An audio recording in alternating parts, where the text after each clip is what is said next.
Hello guys, कैसे हैं दोस्तों। आशा करते हैं कि आप लोग अच्छे होंगे। हमारी सीरीज को जिस तरह से आप लोग प्यार दे रहे हैं वो बहुत ही मतलब एडमेरेबल है। हम कह नहीं सकते हैं दोस्तों कि कितना ज़्यादा हमें प्यार मिल रहा है।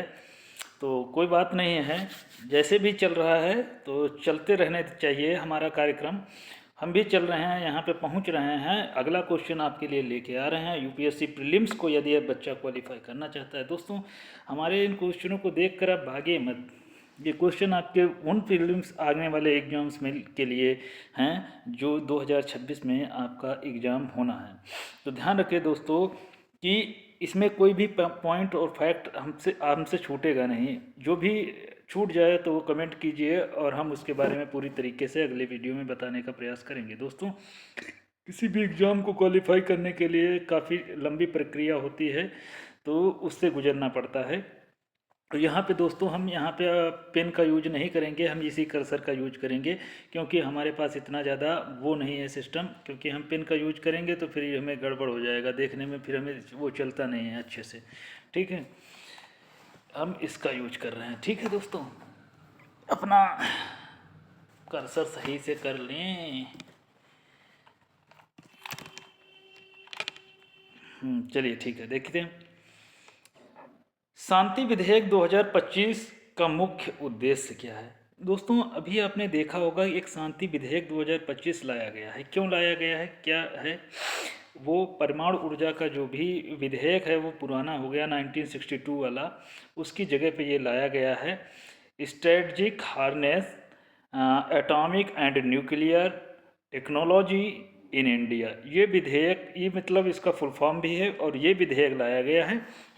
तो जनरली आप यहाँ पे देखेंगे भारत के पड़ोसी देशों की शांति संधि करना है, भारत की परमाणु ऊर्जा क्षेत्र में निवेश को बढ़ावा देना, नियामक ढांचे को आधुनिक बनाना है, या साइबर अपराधों को कड़े प्रावधान करना है, या अंतरिक्ष अन्वेषण को सुरक्षा मानक। तो दोस्तों, ऑप्शन नंबर जो होगा वो कौन सा सही होना चाहिए? वो आपका ए नंबर का सही आंसर होगा। ठीक है, एक ए जो है ये सही आंसर होगा आपका। बहुत लंबा हो गया। ए जो है क्या होगा आपका सही आंसर होगा दोस्तों। ठीक है, अगला क्वेश्चन देखिए, चलते हैं। सर्ट इन आ गया। 5 नंबर क्वेश्चन है, 5 नंबर है दोस्तों, ये 5 नंबर है क्वेश्चन। नहीं, 6 ही नंबर था कि 5 नंबर था? एक मिनट रुक जाओ, देखते हैं। 5 नंबर क्वेश्चन देखिए। 5 नंबर क्वेश्चन में क्या कह रहे हैं, सही से ये पूरा आ नहीं पा रहा है, इसको हम सेट कर लेते हैं। ठीक है, इसको सेट करने के लिए हमें इसका यूज करना ही पड़ेगा। देखिए, सूचना प्रौद्योगिकी अधिनियम, सूचना प्रौद्योगिकी अधिनियम जो है आईटी अधिनियम 2000 की धारा जो 70 है, उसके तहत जो है संरक्षित क्षेत्र घोषित किया गया। तो सूचना प्रौद्योगिकी का जो अधिनियम है उसके तहत संरक्षित जो क्षेत्र घोषित किए गए, किसे घोषित किए गए होंगे? तो केवल सरकारी वेबसाइटों को। अब ये 2000 वाला है। कंप्यूटर में संसाधन जिसका प्रभाव राष्ट्रीय सुरक्षा पर प्रभाव, केवल सैनिक डेटाबेस को, केवल विदेशी दूतावास सर्वस्व। दोस्तों, हमारे देश में कोई भी आईटी से अपराध होता है तो उसके लिए आईटी एक्ट 2000 की धारा 70 जो है वो लागू होती है, और ये किसी के साथ भी हो, सब पे लागू होती है। तो जनरली आप ये समझ लीजिए कि किसी सरकारी वेबसाइट या किसी सैन्य डेटाबेस या विदेशी दूतावास पर नहीं। Option number B is the right answer of this question होना चाहिए दोस्तों। ऑप्शन बी इसका सही आंसर होगा। ठीक है, अगला क्वेश्चन देखते हैं दोस्तों, क्या कह रहे हैं। क्वेश्चन नंबर 6 है, 6 है। देखिए क्या कह रहे हैं, थोड़ा बड़ा क्वेश्चन है और इसको पढ़ने में भी हमें थोड़ा टाइम लगेगा, तो सही से हम इसको पढ़ते भी हैं। देखती पहले पढ़ लेते हैं। सर्टीन जो है भारत में कंप्यूटर, इसको थोड़ा छोटा कर लेते हैं। ठीक है, ऐसे कर लेते हैं। सर्टीन, अब हम सर्टीन पे चलेंगे, देखते क्या कर रहे हैं। सर्टीन क्या है? ठीक है, ये कंप्यूटर इमरजेंसी रिस्पांस टीम, इसका जो फुल फॉर्म है, भारतीय कंप्यूटर आपातकालीन प्रतिक्रिया टीम के कार्यों में महत्वपूर्ण शामिल है। कौन कौन सी चीज़ शामिल है? देखिए, साइबर घटनाओं की सूचना का संग्रह और विश्लेषण करना इसका काम है। पहली बात तो ये है कि हाँ ये काम ये करता है, जो साइबर वाली घटनाएं हैं उनको सूचना करेगा, विश्लेषण करेगा, साइबर घटनाओं को पूर्वानुमान चेतावनी भी देगा, साइबर हमलों के समय आपातकालीन उपाय करेगा। तो आपातकालीन तो इसके अंदर रखा हुआ है, तो ये भी करेगा, पूर्वानुमान करेगा और चेतावनी भी देगा, ये भी बात सही है। देश में इंटरनेट डोमेन को ब्लॉक करने का एकमात्र अधिकार है, इंटरनेट डोमेन को ब्लॉक करने का एकमात्र अधिकार नहीं है, ये ऑप्शन गलत हो जाता है दोस्तों। और भी कंपनियां हैं जो मतलब इसके सॉरी और भी संस्थाएं हैं जो चलाई जा रही हैं, जो इसको जो है एक प्रकार से, और भी कानून है, आईटी एक्ट का कानून है जैसे, तो वो भी लागू होता है। तो ये एकमात्र कानून नहीं है दोस्तों, इसलिए ये गलत हो जाता है। तो यहाँ पे जो ऑप्शन कौन सा सही होगा, 1 2 3 4, 1 2 3 ये वाला सही होता है, क्योंकि 4 इसमें दिया नहीं है, 2 3 भी नहीं है, क्योंकि फर्स्ट वाली घटना सही है। ठीक है, साइबर घटनाओं की सूचना का संग्रह विश्लेषण करना इसका जो है सही है। दोस्तों आपके मन में सवाल उठता होगा कि यूपीएससी क्वेश्चन बनाता कहाँ से है, तो ये ध्यान रखिएगा, जहाँ से बनाता है वहीं से ही हम लेके आ रहे हैं, डायरेक्ट एक प्रकार से वहीं से बना करके लेके आ रहे हैं। तो आप ये टेंशन मत लीजिए, आप बिल्कुल बैठिए जा करके, एग्ज़ाम में आपका एग्ज़ाम क्वालिफाई होगा दोस्तों। लेकिन ये करंट अफेयर बेस्ड क्वेश्चन है, भी स्टैटिक बेस्ड हम क्वेश्चन नहीं ला रहे हैं, हमें प्यार देंगे तो हम स्टैटिक बेस्ड भी क्वेश्चन लेके आएंगे दोस्तों। चलिए देखते हैं अगला क्वेश्चन, देखते हैं क्या कह रहे हैं। 7 नंबर क्वेश्चन देखिए, परमाणु ऊर्जा विधेयक 2025 वाला, वही वाला शांति विधेयक है। ठीक है, प्रस्तावित ARB, ठीक है, एटॉमिक एनर्जी रेगुलेशन, सॉरी हाँ, atomic energy regulation board, regulatory board, ठीक है, रेगुलेशन बोर्ड जो है ये एक प्रकार से है, ये किस मतलब नई स्थिति क्या है। ठीक है, ये जो विधेयक आया है तो उसमें AERB की नई स्थिति क्या रखी गई है, क्या कैसी स्थिति रखी गई है, AERB को कैसा माना गया है, इसे नीति आयोग का एक हिस्सा बना दिया गया है। ठीक है, अभी बता रहे हैं, ये एक संवैधानिक निकाय है का दर्जा दिया गया है, इसे स्वतंत्र वैधानिक नियामक रेगुलेटरी बताया गया है। तो जहाँ पर रेगुलेटरी दिख रहा है तो रेगुलेटरी ही बनाया जाएगा। ठीक है, इसे रक्षा मंत्रालय के अधीन स्थानांतरित, दोस्तों इसे किसी के अधीन स्थानांतरित नहीं किया गया है, इसे एक स्वतंत्र और वैधानिक नियामक निकाय बनाया गया है, ताकि दोस्तों हमें जो है क्या मिल सके, एक प्रकार से इसे इसलिए बनाया गया है क्योंकि ये इसको क्या बनाए, स्वतंत्र रहे और ये अपना अच्छे से काम कर सके। ठीक है, अगला क्वेश्चन देखते हैं क्या कह रहे हैं। बोर्डनेट क्लीनिंग, अगला क्वेश्चन दोस्तों है बोर्डनेट क्लीनिंग से है, देखिए क्या कह रहे हैं।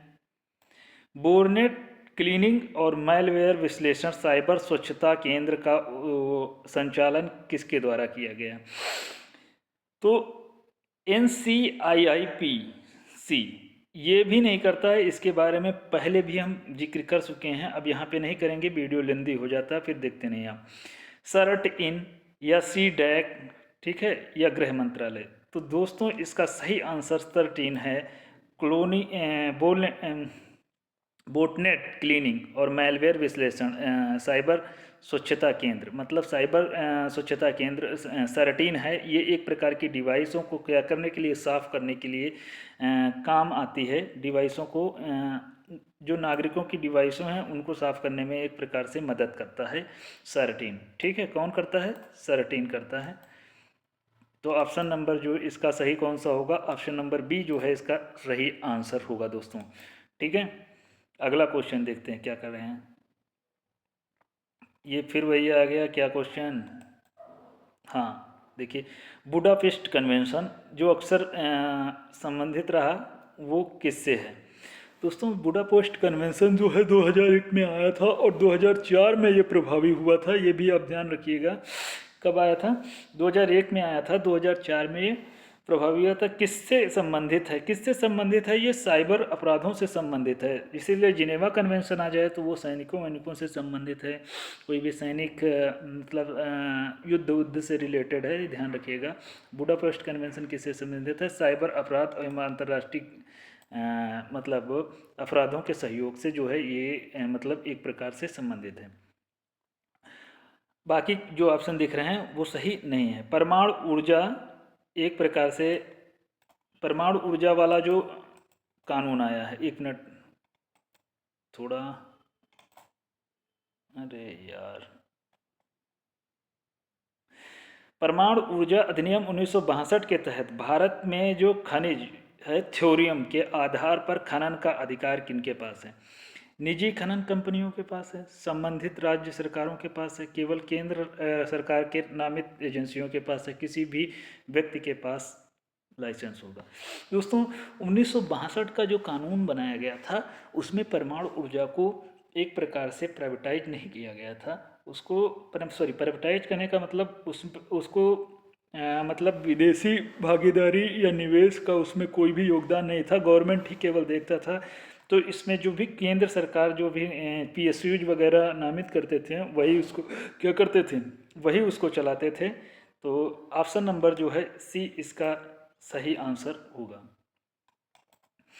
अगला देखिए, क्रिटिकल इंफॉर्मेशन इंफ्रास्ट्रक्चर के रूप में घोषित सूची में कौन सा शामिल है? जो भी क्रिटिकल इंफॉर्मेशन इंफ्रास्ट्रक्चर, दोस्तों इसको याद रखिएगा, इसमें तीन ही हैं। क्रिटिकल इंफ्रास्ट्रक्चर में तीन चीज़ें आते हैं, वो ट्रांसपोर्ट आता है और BFS आते हैं, बैंकिंग एंड फिनेंस जो भी कंपनीज हैं वो सब इसके अंतर्गत आती हैं, इंस्टीट्यूशन आती हैं, और मनोरंजन और फिल्म उद्योग ये दोस्तों इसके अंतर्गत नहीं आता है। तो ये यहाँ पे गलत हो जाता है, ये यहाँ पे क्या हो जाता है, एक मिनट, क्या बोलते हैं यार, दो बार क्लिक करना पड़ता है, ये नहीं आता है। रणनीतिक और सार्वजनिक उद्यम ये भी आता है, ठीक है। बैंकिंग और वित्तीय सेवाएं जो आती हैं, परिवहन आता है, बैंकिंग और वित्तीय सेवाएं आती हैं, रणनीतिक और सार्वजनिक उद्यम ये चीज़ें जो है यहाँ पे आती हैं, ये पक्का है, ये क्लियर है। यहाँ सार्वजनिक उद्यम दिया गया है और निजी उद्यम की बात इसमें नहीं की गई है। स्ट्रेटजिक और PSUज को जो है इसमें शामिल किया गया है। दोस्तों क्वेश्चन नंबर 12 समाप्त हुआ।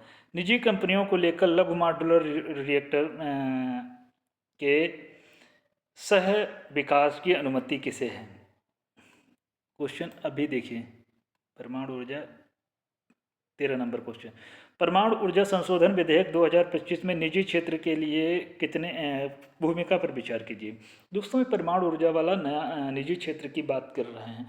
तो अभी जो विधेयक 2025 में आया है तो उसको लाने का उद्देश्य भी हमने बता दिया। जो पुराना कानून था वो आज के हिसाब से उसको जो है मतलब नवीनीकरण करना था, क्योंकि हमारे देश की जो एक अर्थव्यवस्था है उसको सुचारू रूप से चलाने के लिए पैसे की ज़रूरत होगी, और विकसित Bharat 2000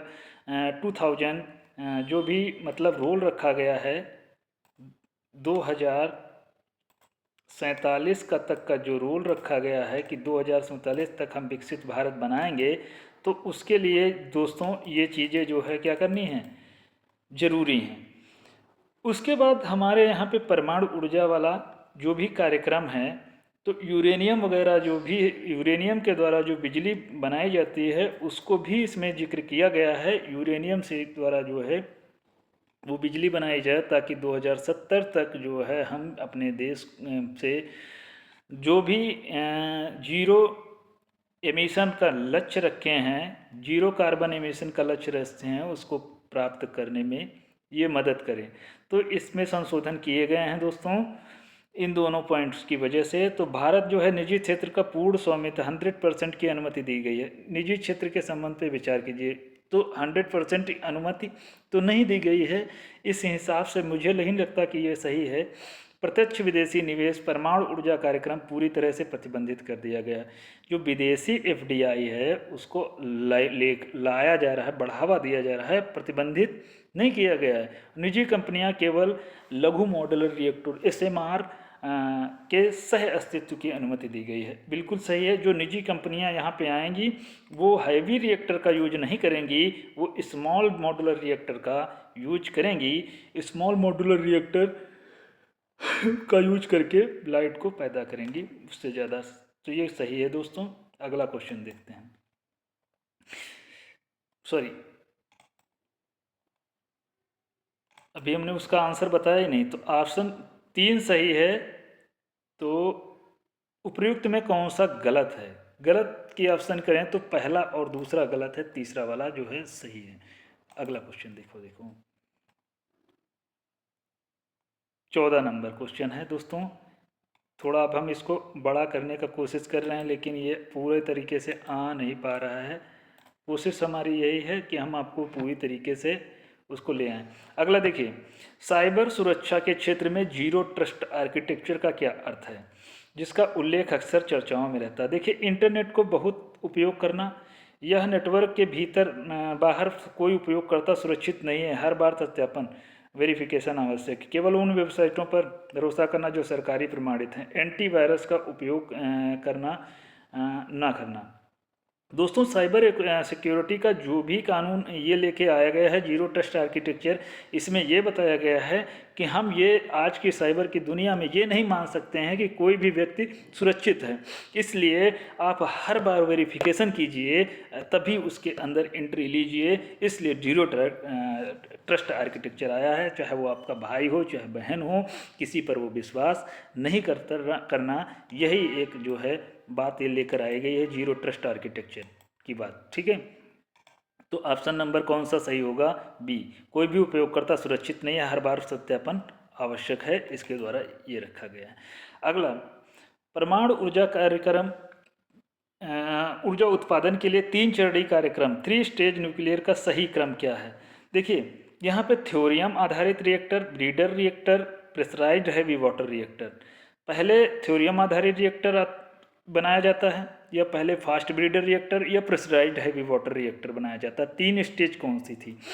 PHWR fast breeder reactor, thorium आधारित reactor, fast breeder reactor, PHWR thorium आधारित reactor, SMR small modular reactor, PHWR pressurised heavy water reactor, इसका फुल फॉर्म है फास्ट ब्रीडर रिएक्टर। दोस्तों, यहाँ के आधार पर हम तीनों में से देखें तो ऑप्शन जो हमें मिल रहा है सही, वो ऑप्शन जो है वो बी मिल रहा है। दोस्तों, इसका रीज़न ये है कि जो होमी जहांगीर भाभा थे, उन्होंने यूरेनियम से जो है क्या बनाया था, मतलब बिजली पैदा करने का एक तरीका बनाया था। तो चरण दर पर अब जो हमारे यहाँ पे यूरेनियम अवेलेबल है वो 92 यूरेनियम 238 बहुत ज़्यादा भारी मात्रा में, एक प्रकार से जो भी यूरेनियम जितना निकलता है उसमें 92 यूरेनियम 200 मतलब 38 वो ज़्यादा निकलता है। यूरेनियम के 2 आइसोटोप हमारे यहाँ पे एग्जिस्ट कर रहे हैं, तो 92 यूरेनियम 238 और 92 यूरेनियम 235। तो जो 235 वाला यूरेनियम है उसकी मात्रा बहुत कम है, 0.7% है, मतलब 100% है। तो 99.3% यूरेनियम जो है वो 238 है, और इसको तोड़ने के लिए हैवी एनर्जी की रिक्वायरमेंट होती है, जो भारत के पास है नहीं। तो जो भी है नहीं, तो भारत या तो यूरेनियम को आयात करेगा। तो भारत जब यूरेनियम की मात्रा को आयात करेगा तो फिर उसको पैसा ज़्यादा लगेगा, तो बिजली का पैसा भी ज़्यादा हो जाएगा। तो ये होमी जहांगीर बाबा थे, उन्होंने एक टेक्नोलॉजी लेके आए जिन्होंने यूरेनियम को पहले कि भारत में जो है थ्योरियम की मात्रा तो है कायदे से, तो थ्योरियम से क्यों ना हम यूरेनियम बना दिया जाए, जिससे बिजली पैदा हो जाएगी। तो इन्होंने सबसे पहले, लेकिन इसमें भी थोड़ी यूरेनियम की ज़रूरत पड़ती है, तो सबसे पहले जो है वो थ्योरेनियम से प्रेशराइज्ड हैवी वाटर वाले रिएक्टर में डाल करके उसको किस में कन्वर्ट किया गया? प्लूटोनियम 239 में कन्वर्ट किया गया। मतलब पहले चरण फर्स्ट में PHWR प्रेशराइज्ड हैवी वाटर का यूज करके, अभी इसको भी बता रहे हैं ये है क्या, प्रेशराइज्ड हैवी वाटर का यूज करके इसको प्लूटोनियम 239 में कन्वर्ट किया गया। उसके बाद इसको फास्ट ब्रीडर रिएक्टर, अब इसके जो राख बचती है, तो जो बचती है वो यूरेनियम, वो एक प्रकार से यूरेनियम का बनता है, वो प्लूटोनियम बन जाता है। ठीक है, थ्योरियम से क्या बन गया? प्लूटोनियम।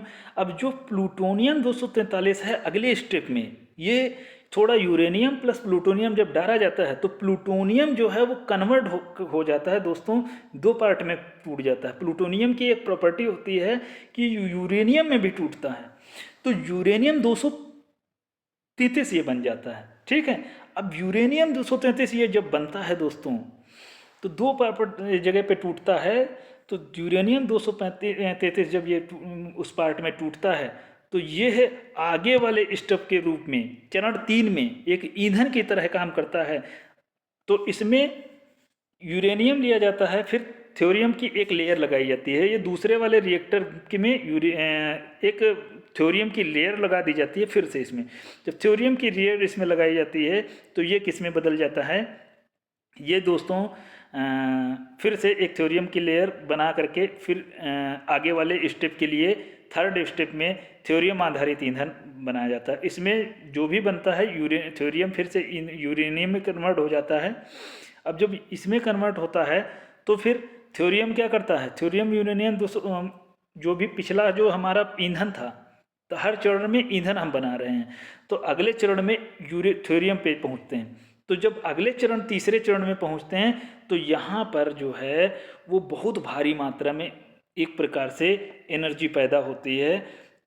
थोड़े से यूरेनियम से बहुत भारी मात्रा में यूरेनियम पैदा होती है। होमी जहांगीर भाभा ने ये प्लान बनाया था कि हमारे पास एनर्जी जो है कि रिसोर्सेज, इस हिसाब से एनर्जी को हम पैदा करें, थ्योरियम से जो है बिजली बनाने का प्लान लेके आए थे।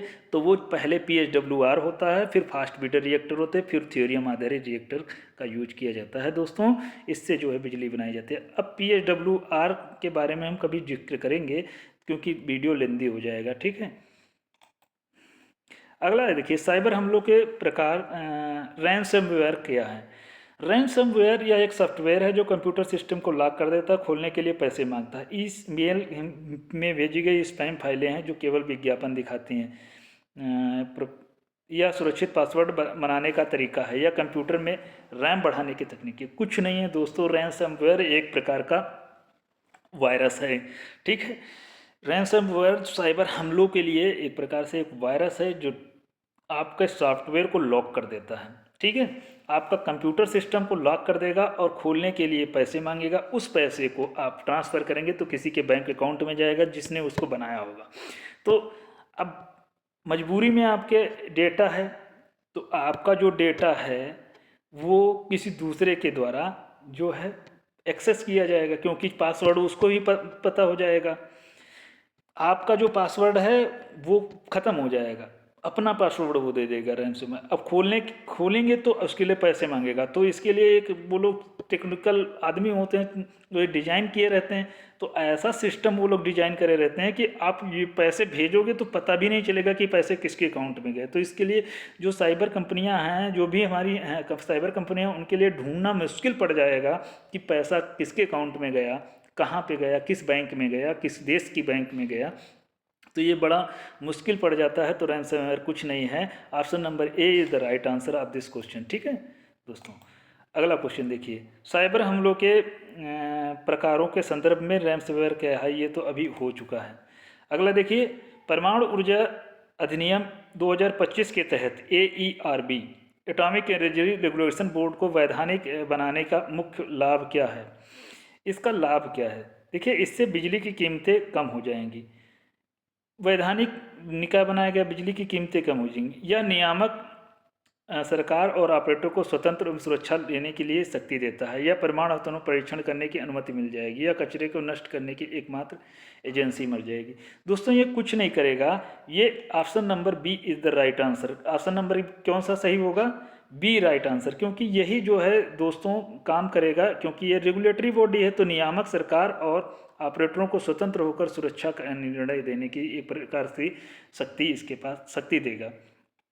अगला क्वेश्चन देखिए क्या कह रहे हैं, निम्नलिखित में कौन सी एजेंसी है, निम्नलिखित में कौन सी एजेंसी भारत के साइबर अपराधों को रिपोर्ट करने के लिए पोर्टल केंद्रित है, cybergovernment.co.in का प्रबंध करती है।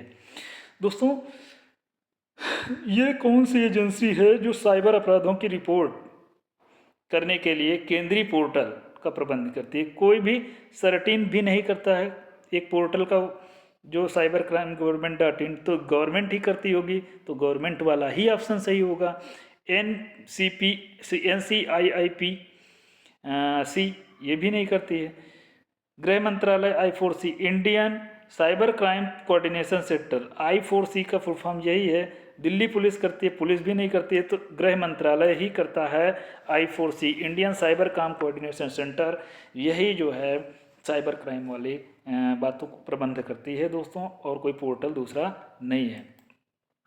स्मॉल मॉड्यूलर रिएक्टर की सुरक्षा देने के लिए पैसिव सेफ्टी का अर्थ क्या है? पैसिव सेफ्टी का मतलब स्मॉल मॉड्यूलर रिएक्टर जो भी यूज किए जाएंगे सुरक्षा के तरह, पैसिव सेफ्टी का तात्पर्य क्या है? पैसिव हाईवे मतलब रिएक्टर नहीं लगाएंगे, सुरक्षा गार्ड का तैनात करना, भारतीय मानवीय हस्तक्षेप, बिजली आपूर्ति के बिना भौतिक नियमों के माध्यम से रिएक्टर को ठंडा करना। रिएक्टर समुद्र के नीचे स्थापित किया। रिएक्टर एक प्रकार से चारों ओर कंक्रीट की मोटी दीवार बनाई। ये कोई ऑप्शन सही नहीं है दोस्तों, option number B is the right answer. या मानवीय हस्तक्षेप मतलब इसमें ये स्मॉल मॉड्यूलर रिएक्टर में प्रॉपर्टी ये होती है कि आदमी उसको अगर जो नहीं भी बंद करना भूल जाए बाई चांस, तो रिएक्टर जो है अपने आप धीरे धीरे ठंडा हो जाता है। ठीक है, ठंडा करने की इसमें उसे वैसा कुछ नहीं। तो बिजली की आपूर्ति बिना भौतिक नियमों के माध्यम से रिएक्टर को ठंडा करना, ये टेक्नोलॉजी स्मॉल मॉड्यूलर रिएक्टर में होती है। मतलब ठंडा करना पड़ता है, ऐसा नहीं है कि आदमी बटन दबाएगा तो वो ठंडा होता था पहले। अब रिएक्टर को इसमें सिस्टम ये हो गया कि नहीं भी अगर जो दबाया जाएगा तो वो भी अपने हिसाब से वो हो जाएगा, और नहीं तो फिर हीट इतनी ज़्यादा हो जाए रिएक्टर फट जाएगा। ठीक है, स्मॉल मॉड्यूलर रिएक्टर में अगर जो एक आदमी नहीं भी लगता है तो काम चलता रहता। और जो वो वाले रिएक्टर थे उसको गर्म हो गए तो चेक करना पड़ता था टेम्परेचर कितना है, बढ़ गया, हाँ बढ़ गया कि घट गया। अभी देखते होंगे अपने हीट वाली सिंक वाली, तो उसमें एक मशीन लगी रहती है। जो कंपनियों में काम करते होंगे तो उसमें एक प्रकार से जो मतलब हीट देने वाले टैंक रहते हैं, जो भाप देने वाले टैंक लगाए जाते हैं, उनको पहले हीट किया जाता है तो उसमें आग पैदा होती है। तो उसमें लाइट ये एक मशीन टाइप से लगी रहती है, तो उसमें देखा जाता है कि उससे कम टेम्परेचर होगा तो फिर माल ख़राब निकलेगा, उससे ज़्यादा टेम्परेचर होगा तो कम माल ख़राब निकलेगा। तो इसमें भी वैसा ही सिस्टम है। टेम्परेचर को एक आदमी उसको देखता रहता था कि हाँ टेम्परेचर कितना है, टेम्परेचर कितना है, उसके लिए एक ऑपरेटर ज़रूरत पड़ती थी। अब वो ऑपरेटर अगर जो भूल भी जाएगा तो ये अपने आप उसको ठंडा कर लेगा, मेंटेन कर लेगा, इसकी ज़रूरत नहीं है। तो दोस्तों वीडियो कैसा लगा लाइक करके हमें बताएं। दोस्तों वीडियो देखने के लिए आपको धन्यवाद।